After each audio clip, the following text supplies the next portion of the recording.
Hello दोस्तों, आपको स्वागत करता हूं तरंग इलेक्ट्रॉनिक्स चैनल में। तो दोस्तों, आज ये वीडियो के अंदर आपको एक बहुत ही क्रिटिकल फॉल्ट रिपेयर करके दिखाऊंगा। क्योंकि ये जो ओनिडा CRT टीवी है, तो कुछ भी टीवी हो सकता है। जो फॉल्ट इसका वाइट डिस्प्ले, मतलब ऑडियो ओके है और स्क्रीन का अंदर ओनली वाइट स्क्रीन दिखा जाता है, कुछ भी पिक्चर नहीं है। तो जब इस तरह प्रॉब्लम आता है तो अधिकतर इस तरह फॉल्ट 180 वोल्ट लाइन प्रॉब्लम से हो सकता है। बेस खराब होने से भी इस तरह फॉल्ट हो सकता है। बट दोस्तों, ये जो फॉल्ट ये पूरा अलग सा एक फॉल्ट है। तो ये वीडियो आप शुरू से लास्ट तक देखेगा तो आपको स्टेप बाय स्टेप सब कुछ करके दिखाऊंगा पूरा प्रैक्टिकली। क्योंकि मन में कुछ डाउट ना आ जाए, इसलिए मैं वीडियो थोड़ा लॉन्ग हो गया। आपको सब कुछ स्टेप बाय स्टेप करके दिखाऊंगा वीडियो के अंदर। आप ये वीडियो फुल वॉच करेगा तो मेनली न्यू टेक्नीशियन को अलग से नॉलेज मिल जाएगा। चलिए मैं वीडियो स्टार्ट कर रहा हूँ। तो दोस्तों देखिए, ओनिडा कंपनी का जो CRT टीवी है, ये इसका अंदर ओरिजिनल पीसी है, ठीक है। और इसका जो प्रॉब्लम आपको फर्स्ट बात है, तो तब भी आपको एक बार दिखाता हूँ। देखिए, मैं सप्लाई देके दिखाता हूँ। देखिए,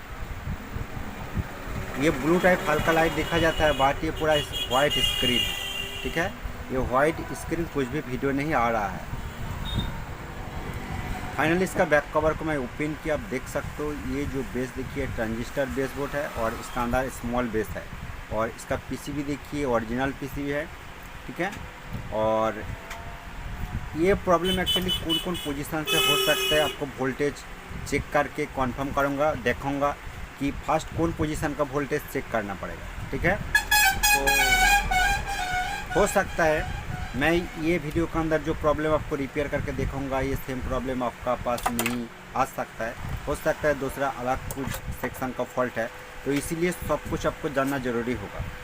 तो इसीलिए आपको स्टेप बाय स्टेप पूरा दिखाऊंगा। स्टार्टिंग में क्या चेक करना पड़ेगा, क्या देखना पड़ेगा, कौन सा वोल्टेज फर्स्ट आपको आइडेंटिफाई करना पड़ेगा कि ये फॉल्ट है कि नहीं है। तो इसलिए मैं सप्लाई दे दिया, ठीक है। मीटर को मैं 200 DC रेंज पर सिलेक्ट करके रखा है।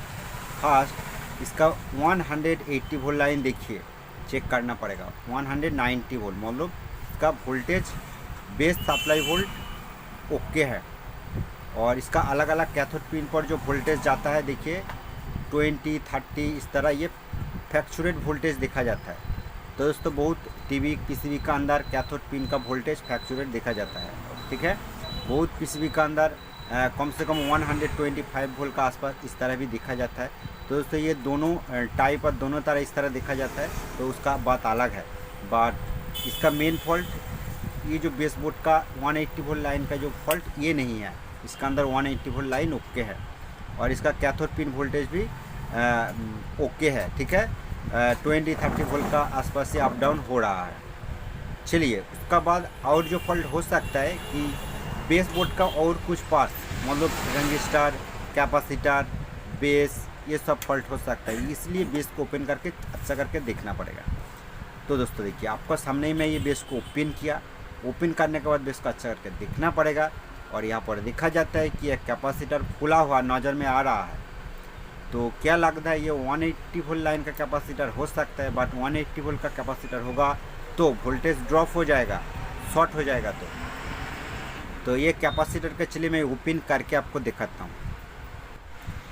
तो दोस्तों, फाइनली ये कैपेसिटर को मैं ओपन किया और इसका वैल्यू आप देखिए। ये पोजीशन का कैपेसिटर 470 माइक्रोफैराड 16 वोल्ट का। तो दोस्तों, इसका मतलब ये 180 वोल्ट का कैपेसिटर नहीं है।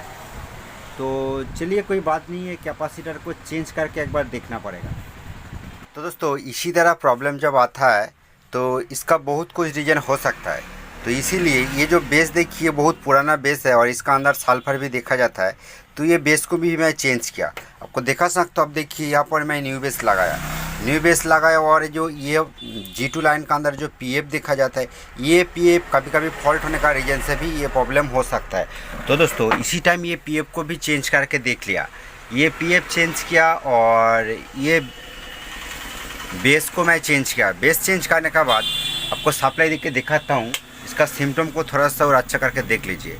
और इसका अंदर ऑडियो वीडियो सिग्नल मैं देख के रखा है, ठीक है। और स्क्रीन पर आप फॉलो कर सकते हो। देखिए, अभी तक वीडियो नहीं आ रहा है और देखिए कुछ फायरिंग टाइप एक सिम्टम स्क्रीन पर देखा जाता है। अब अच्छा करके देखिए, ये अलग सा सिम्टम है। ये सिम्टम देखने के बाद तो दोस्तों ये सिम्टम कभी कभी आता है, कभी कभी चला जाता है। ये जो देखिए अभी चला गया, ठीक है। जो lining vertical bar type lining वो कभी कभी आता है, चला जाता है। पिक्चर ऊपर और नीचे से देखिए थोड़ा अप डाउन कर रहा है, तो ये एक अलग सा सिम्टम है। बट दोस्तों ये जो रेड टाइप स्क्रीन देखा जाता है, आपको देखा सकते हो कि EST का ये नीचे वाला पिन घुमाने का बाद आप अच्छा करके देखिए, जब मैं डाउन करूँगा तो स्क्रीन पर आप फॉलो कीजिए। जब मैं डाउन करूँगा तो अब देखिए डाउन करने के बाद ये पूरा रेड टाइप हो जाता है, देखिए। और ये धीरे धीरे जीरो भी हो जाता है, मतलब नो लाइट भी हो जाता है। और इसको थोड़ा सा बढ़ाने के बाद आप अच्छा करके देखिए रेड टाइप आ जाता है। और इसको और बढ़ाने के बाद देखिए दोस्तों ये वाइट टाइप आ जाता है, देखिए ये पूरा वाइट आ जाता है। ये हल्का ब्लू टाइप कैमरा पर देखा जाता है, बट दोस्तों ये पूरा वाइट आ जाता है, ठीक है। नॉर्मल आंखों से देखेगा तो ये पूरा वाइट हो जाता है, कुछ भी डिस्प्ले नहीं है, वीडियो भी नहीं है, ठीक है। तो और इस तरह ये फ्लिकिंग कर रहा है। तो दोस्तों इसका मतलब क्या होता है कि मन में लगता है कि ये बेसबोर्ड का भी फॉल्ट हो सकता है। तो दोस्तों ये बेसबोर्ड का फॉल्ट नहीं है। तो मन में जो लगता है इसका अंदर जो EST है, चलिए मैं सप्लाई ऑफ करके दिखाता हूँ। इसका अंदर जो EST नंबर आपको दिखाता हूँ, ये EST भी फॉल्ट हो सकता है। EST नंबर आप अच्छा करके एक बार देख लीजिए, ये नंबर का इसका अंदर EST है। क्योंकि फायरिंग जब आता है कि वो वर्टिकल सेक्शन फायरिंग जो अप डाउन देखा जाता है, उस वर्टिकल सेक्शन सप्लाई ये EST से आता है। तो EST का अंदर इंटरनली फायरिंग भी हो सकता है, और इसी का रीजन से इसका फोकसिंग वोल्टेज का कुछ फॉल्ट हो सकता है। बट ये घुमा के मैं देखा कि ये अच्छा सा क्लियर नहीं देखा जाता है घुमाने के बाद। और इसी तरह फॉल्ट और देखा जाता है कि मेमोरी जो होता है, इसी तरह मेमोरी 5 वोल्ट सप्लाई मिसिंग होने का रीजन से भी हो सकता है। पर इसका मेमोरी सप्लाई 5 वोल्ट ओके है, और इसका SCL SDA मेमोरी का 5 वोल्टेज ओके है। तो और क्या करना पड़ेगा, चलिए आपको क्लियर करके दिखाता हूँ। तो दोस्तों ओनिडा TV का EST चेंज करने का पहले आपको पूरा ध्यान रखना पड़ेगा कि देखिए, अब देख सकते हो इसी तरह इसका EST कनेक्शन है। अब अच्छा करके देखिए, ये जो लाइन देखिए, ये लाइन को काट किया, ये पोजीशन से काट करने के बाद देखिए ये जो लाइन जा रहा है, यहाँ पर जो सप्लाई आता है कि ये EST का पिन से, तो ये लाइन को क्यों काट किया, काट करने के बाद एक वायर लेके इसका साथ जंपर किया। तो दोस्तों ये नो कनेक्शन NC पॉइंट है। इसका मतलब होता है कि देखिए ये जो सप्लाई EST से जाता है, बीच में जो डायोड है, और ये सप्लाई जाता है किधर, देखिए बीच में एक रेजिस्टेंस है, और ये सप्लाई देखिए इधर से ये जो जा रहा है ये वर्टिकल IC पर, ठीक है दोस्तों। तो आपको ध्यान रखना पड़ेगा कि ओनिडा TV का EST चेंज करने का पहले कि कौन पॉइंट से सप्लाई जा रहा है। तो EST कनेक्शन करने का समय कि ये जो वर्टिकल सप्लाई पॉइंट होता है, ये सप्लाई को कनेक्शन मत कीजिए, और ये सप्लाई को कनेक्शन करेगा तो इसका जो सप्लाई लाइन का डायोड को ओपन कर दीजिए। और ओपन करने का बाद आप EST पर सप्लाई दीजिए कि देखिए कौन पिन से इसका वर्टिकल सप्लाई आउटपुट होता है और कितना वोल्ट होता है। क्योंकि अधिकतर जो EST मार्केट के अंदर होता है, EST से कुछ भी एक पिन से हाई वोल्ट आउटपुट होता है, और वो वोल्ट जब वर्टिकल IC पर जाएगा तो वर्टिकल IC शॉर्ट हो जाएगा। तो इसीलिए आपको जो दिखाना चाहता हूँ, देखिए मैं सप्लाई दे देता हूँ, ठीक है। देखिए मैं सप्लाई दे दिया, और मीटर को देखिए AC रेंज पर सिलेक्ट किया, ठीक है। अब अच्छा करके देखिए मीटर को मैं AC रेंज पर सिलेक्ट किया, और EST के ये पिन पर कितना वोल्ट मिलता है, देखिए ये फ्लैक्चुएट AC वोल्ट फ्लैक्चुएट देखा जाता है, और 38 वोल्ट तक ये जा रहा है, ठीक है। 30-40 के ऊपर ये जा रहा है। और ये पिन पर कितना वोल्ट, तो दोस्तों ये पिन पर भी 38 वोल्ट जा रहा है। तो मतलब इसका दोनों पिन का वोल्टेज सेम लगता है, ठीक है दोस्तों। क्योंकि कुछ भी एक पिन से हाई वोल्टेज आएगा तो वर्टिकल IC ख़राब हो जाएगा। तो चलिए एक बार सप्लाई मैं DC रेंज पर मीटर को रख के इसका वर्टिकल सप्लाई देखता हूँ। देखिए 29 वोल्ट इसका वर्टिकल सप्लाई है, आप अच्छा करके देखिए, ठीक है। और AC वोल्ट यहाँ पर कितना मिलता है, सॉरी AC वोल्ट फिर भी दोबारा दिखाता हूँ। AC वोल्ट कितना मिलता है यहाँ पर, देखिए 27-19 इस तरह ये फ्रैक्चर देखा जाता है। तो दोस्तों इसका मतलब क्या है, ये तो नहीं होना चाहिए। तो चलिए कोई बात नहीं, EST को एक बार चेंज करके देखता हूँ। दोस्तों मेरा पास ये जो न्यू EST है, न्यू EST का नंबर आप एक बार देख सकते हो, ठीक है। और ये न्यू EST मैं आपका सामने ही लगाऊंगा, प्रैक्टिकली क्या रिजल्ट आता है ये भी आपका सामने ही मैं करके देखूंगा। ये होगा कि नहीं होगा ये सब कुछ पता चल जाएगा, क्योंकि मैं इसका पहले बहुत कुछ चेंज करके आपको दिखाया कि जो जो पोजीशन से पार्ट्स प्रॉब्लम होने का रीजन से ये हो सकता है, बहुत कुछ आपको दिखाया। बात लास्ट में जो और 2 पार्ट्स चेंज करना पड़ेगा। तो दोस्तों EST को फर्स्ट चेंज कर, ये इसी टाइम EST को एक बार चेंज करके देखूंगा, और नहीं होगा तो और एक पार्ट्स चेंज करना पड़ेगा। तो दोस्तों चलिए मैं EST चेंज करने के बाद नहीं होगा तो आपको लास्ट में बता दूंगा। तो दोस्तों इसीलिए वीडियो शुरू से लास्ट तक देखिए, ठीक है दोस्तों।